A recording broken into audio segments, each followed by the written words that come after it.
본문을 보면 시인은 자기 영혼에게 여호와를 찬양할 것을 명합니다. 그리고 생명 종전에 여호와를 찬양하며 평생에 내 하나님을 찬송하리라고 다짐하고 있습니다. 우리가 어떻게 하면 평생 이런 찬양의 삶을 살 수 있을까요? 첫째로 부귀보다 주를 더 사랑하십시오. 사람들은 부귀를 소중하게 여깁니다. 내가 무슨 부귀 영화를 누려보겠다고 그렇게 말은 하지만 아마 부귀 영화 싫어하는 사람은 없을 것입니다. 시도하다가 안 되니까 체념하는 말일 수도 있습니다. 그런데 여러분, 하나님이 여러분을 사랑하심을 믿습니까? 그러면 좋습니다. 복을 받을 수 있습니다. 은총을 누릴 수 있습니다. 자, 들어보십시오. 하나님을 사랑했던 지혜자 아굴은 이렇게 기도했습니다. 저를 가난하게도 마옵시고 부하게도 마옵시고 필요한 양식으로 먹이시옵소서. 이것은 아굴의 기도이며 또한 우리의 기도이기도 합니다. 물질에 구애받지 않고 주님을 추구하는 삶이 가장 복된 삶입니다. 그렇다면 우리는 너무 부해지기를 바라지 말고 또 너무 가난해지지 않을까 염려할 필요가 없습니다. 하나님이 알아서 다 해주시니까요. 사업을 하는 사람은 흥하기도 하고 망하기도 합니다. 그러나 저 같은 경우에는 사업자가 아니고 목회자입니다. 평신도 중에는 바실레처럼 부유해서 청부 혹은 성부의 삶을 살아가는 사람이 필요할 수 있습니다. 그러나 성직자는 성빈의 삶입니다. 성도들 중에도 크게 부하거나 가난하지 않고 하나님의 은혜 속에 살아가는 분들이 있습니다. 그렇다면 우리는 어디에 초점을 맞추어야 할까요? 부의 정식이나 생활의 염려가 아닐 것입니다. 우리 삶을 무시하자는 의미가 아닙니다. 쓸데없는 염려나 걱정, 불안에 빠지지 말라는 의미입니다. 하나님 앞에서 우리는 어떤 존재이며 하나님께서 나를 어떤 길로 인도하시는지를 알면 불안하거나 두렵지 않습니다. 우리는 금생에서 자기 분깃을 받은 세상 사람과 가는 길이 다릅니다. 하나님은 우리를 천국을 상속할 하나님 나라 자녀의 길로 인도하십니다. 그렇다면 무엇을 먹을까, 무엇을 마실까, 무엇을 입을까에 대한 염려보다는 하나님과 교제하고 하나님을 기뻐하고 하나님을 찬양하는 것이 훨씬 더 지혜롭고 훨씬 더 성도의 신분에 걸맞고 훨씬 더 아름답고 훨씬 더 복된 것입니다. 우리가 이 세상을 살 때 먹고 사는 문제가 안 중요하다고 말할 수는 없지만 그러나 그것이 인생의 전부일 수는 없습니다.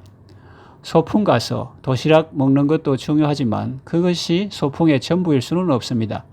보물찾기도 있고 장기자랑도 있고 선생님과 진솔한 대화를 통해서 학교에서는 볼 수 없었던 진면목을 보고 서로 친밀함을 가지는 등 여러 가지 중요한 것들이 많이 있습니다. 어느 시인은 인생을 소풍에 비유했습니다. 그렇다면 우리도 하나님 앞에 섰을 때 소풍 잘 다녀왔습니다 라고 말할 수 있어야 하지 않겠습니까? 우리 성도의 생존 그래프는 하나님이 그리십니다. 하나님이 목자 되셔서 부족함이 없는 삶을 살게 하시지만 그렇다고 세상적으로 볼 때 사치하고 방탕할 수준은 아닙니다. 그것조차 하나님의 배려입니다. 나를 지극히 사랑하시는 하나님께서 내가 너무 자고하지 않게 하시려고 배려하신 것입니다. 하나님이 그려주시는 그래프를 내가 그리려 하지 말고 그것은 하나님께 맡기고 나는 내가 그릴 그래프를 그려야 합니다. 그것은 찬양의 그래프입니다. 인생 곡선의 매 시점에서 우리는 찬양을 극대화해야 합니다. 그것이 우리의 진정한 기쁨이요 자산이요 삶의 보람이 될 것입니다. 복음성가 손에 있는 부귀보다 1절 가사에 이런 내용이 있죠. 손에 있는 부귀보다 주를 더 사랑하는가? 이슬 같은 목숨보다 주를 더 사랑하는가? 사랑의 빛 잃어가면 주님 만날 수 없어. 헛된 영화 바라보면 사랑할 수도 없어. 잠시 머물 이 세상은 헛된 것들 뿐이니 주를 사랑하는 마음 금보다도 귀하다. 또 2절 가사 보면 큰 물결이 뛰놀아도 주를 더 찬양하는가? 큰 환란이 닥쳐와도 주를 더 찬양하는가? 깊은 잠에 빠진 영혼 주님 만날 수 없어. 근심 걱정 많은 자는 찬양할 수도 없어. 잠시 머물 이 세상은 헛된 것들 뿐이니 주를 찬양하는 마음 금보다도 귀하다. 그랬습니다. 여러분, 가난하든지 부하든지 주님을 찬양하는 마음 절대 빼앗기지 말고 그것이 여러분의 진정한 자산이요 특권임을 알고 언제나 전심으로 주를 찬양하는 삶을 사시기 바랍니다. 둘째로, 환난의 때에도 주를 찬양하십시오. 우리 인생에서 부귀의 곡선은 주님이 그리십니다. 그리고 평안과 환난의 곡선도 주님이 그리십니다. 나는 여호와라, 바닷물을 불러 흉용케 하는 자니 내 이름은 만군의 여호와니라. 나는 빛도 창조하고 어둠도 창조하고 평안도 창조하고 환난도 창조하나니 그랬습니다. 그렇습니다. 불행함과 요행함도 내 뜻대로 되는 것이 아닙니다. 내 뜻대로 못해요. 그러지 않습니까? 그렇습니다. 그것은 주님이 하시는 것입니다. 이것도 주님의 지혜요 사랑입니다. 사람은 자기 앞날이 형통할지 공고할지 모릅니다. 만일 사람이 자기 미래를 안다면 큰 문제가 생길 것입니다. 지금도 몹시 공고한데 너 앞으로도 계속 공고할 것이라 한다면 그 사람은 아마 자살할지도 모릅니다. 또 지금 형통한데 앞으로도 계속 형통할 것이라고 한다면 그 사람은 나사가 풀릴지도 모릅니다. 하나님은 우리를 사랑하셔서 우리가 매 순간 주님을 의지하고 최상의 삶을 살게 하십니다. 자, 인생이 평안이나 환난의 곡선을 그리는 것이 아니라면, 다시 말하면 형통과 곤고의 곡선을 인생이 그리는 것이 아니라면, 그러면 우리가 할 수 있는 것은 무엇입니까? 주님이 파도를 일으키실 때 그 파도를 타는 것입니다. 주님이 내게 어떤 현실을 주실 때 그 현실에서 믿음으로 반응하는 것입니다. 평안과 환난의 곡선은 주님이 그리시고 하나님의 자녀인 우리가 그리는 곡선은 찬양의 곡선입니다. 큰 물결이 일어나도 주님을 찬양하는 것입니다. 큰 환난이 닥쳐와도 주님을 찬양하는 것입니다. 이것이 이 세상을 살아가는 성도의 특권이요 기쁨이요 자산입니다. 아까 복음성가 2절 다시 보면 큰 물결이 뛰놀아도 주를 더 찬양하는가? 큰 환난이 닥쳐와도 주를 더 찬양하는가? 깊은 잠에 빠진 영혼 주님 만날 수 없어. 근심 걱정 많은 자는 찬양할 수도 없어. 잠시 머물 이 세상은 헛된 것들 뿐이니 주를 찬양하는 마음 금보다도 귀하다. 평안할 때 주님께 감사 찬송하고 큰 환난이 닥쳐와도 주님을 더욱 찬양하는 마음 절대로 빼앗기지 마시고 최악의 상황에서도 최상의 노래를 부르는 믿음의 성도가 되시기를 바랍니다. 셋째로, 주님 맞을 준비를 하십시오. 문제가 복잡할수록 단순화해서 볼 필요가 있습니다. 우리는 삶의 고비마다 힘겹게 살아가지만 때로는 저 멀리 높은 데서 우리의 삶을 관조해 볼 필요가 있습니다. 그러면 전체를 통찰해 볼 수 있고 삶의 지혜를 얻을 수 있습니다. 사람들이 현세 삶에 집착하는 이유는 이것이 전부인 줄 알기 때문입니다. 그러나 그렇지 않습니다. 오히려 이 세상은 나그네 길 가는 것과 같고 우리에게는 영원한 본향이 있다고 성경은 말합니다.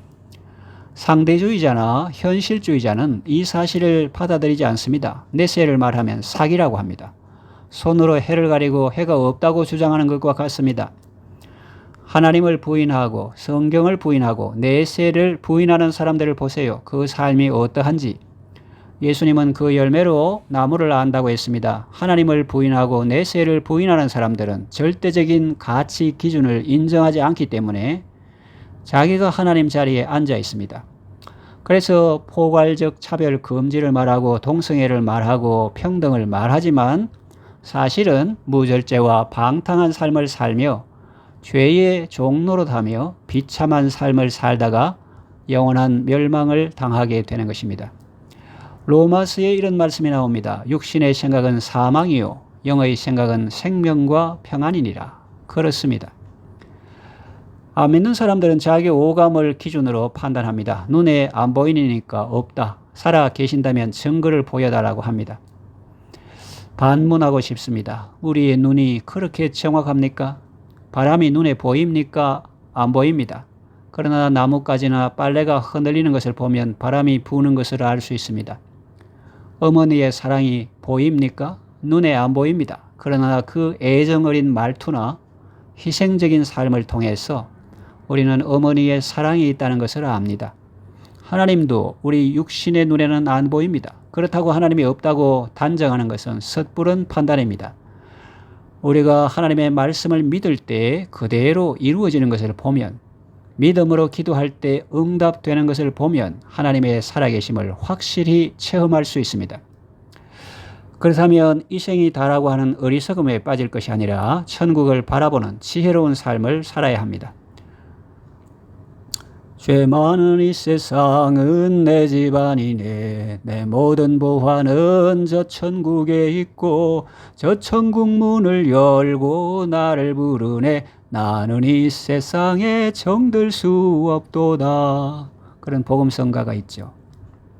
하룻밤 머무는 여관방에 투숙객이 고급 냉장고도 들여놓고 비싼 LED TV도 들여놓고 세탁기도 들여놓고 인덕션도 들여놓습니까? 그렇게 하는 사람 없습니다. 한밤 자고 목적지로 갈 건데 하룻밤 머무는데 뭘 그렇게 많이 투자할 필요가 있겠습니까? 하룻밤 잘 쉬고 이튿날 맨몸으로 가볍게 가는 것이 낫지. 그걸 다 뜯어서 들고 가고 혹은 택배로 보내려면 얼마나 힘이 들고 또 귀찮겠습니까? 아버지 집에 돌아갈 것을 생각해야 합니다. 예수님의 재림을 생각해야 합니다. 여러분, 신랑으로 오실 주님 맞을 준비가 되셨습니까? 물론 내 집 마련하는 것 좋습니다. 장가 가고 시집 가는 것도 중요합니다. 밭을 사는 것도 중요합니다. 그러나 더 중요한 것은 주님 맞이하는 준비를 하는 것입니다. 이것은 노아 때나 롯의 때를 생각해 보면 금방 알 수 있습니다. 예수님은 인자의 임함도 그러하리라고 말씀하셨습니다. 그 당시 사람들은 이것이 중요하다 혹은 저것이 중요하다 생각하며 나름대로 그 일에 올인했죠. 그런데 지금 우리가 보니 어떻습니까? 그들은 하루아침에 다 멸망하고 말았습니다. 흔적도 없이 사라져 버렸습니다. 오직 하나님의 말씀에 순종한 것만 남았습니다. 하나님 없이 세상을 취하려 했던 사람들은 세상이 심판받을 때 함께 멸망했습니다. 그러나 세상 부귀영화를 뒤로하고 하나님을 추구했던 사람들은 새로운 세상의 주인이 되었습니다.